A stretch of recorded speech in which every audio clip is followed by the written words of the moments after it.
Yes, గతంలో కేసీఆర్ గారు నా మీద అనేకమైనటువంటి కేసులు మా మీద పెట్టిండు, దీని మీద దాడులు చేయించిండు, అన్ని చేసిండు. అప్పుడు ఈ యూట్యూబర్స్ ఎవరు కూడా అయ్యో అట్లెట్లా చేస్తున్నావు అని ఆయన అడగలే, ఎందుకంటే ఆలపక్షాలు ఉన్నారు కదా.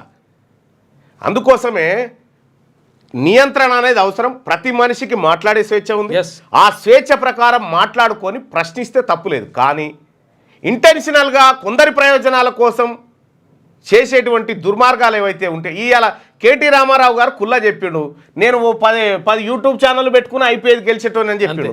అవే పెట్టిడు, అవి పెట్టి ఇప్పుడు దుకాణం నడిపిస్తున్నానట్టు. అవి పెట్టి దుకాణం నడిపిస్తా ఉన్నాడు. ఆ దుకాణం తోటి వచ్చింది బాధ. వాళ్ళందరికి డబ్బులు ఇచ్చేది కేటీఆర్, వీళ్ళందరికీ కేటీఆర్ డబ్బులు పంచుతాడు నెల. అయితే ఏది పంచినా ఏం చేసినా వాస్తవాన్ని రీసెర్చ్ చేయండి. రీసెర్చ్ చేయకుండా తెలంగాణ రాష్ట్ర ప్రభుత్వం చేసినటువంటి కులగణన తప్పు అని చెప్పి తగలబెట్టి పారేసిన ఇడ నేను దానికి సహాయకమైనటువంటి ఆధారం చూపించిన నేను. సోషియో ఎకనామిక్ అవుట్లుక్ 2024లో మన తెలంగాణ రాష్ట్ర ప్రభుత్వం ప్రకటించిన దాంట్లో 4,21,00,000 మంది వస్తూ ఉన్నారు, మీరు 3,70,00,000 మంది ఉన్నారని చెప్పి ఆధారాలతో సహా చూపించి తగలబెట్టి పారేసిన.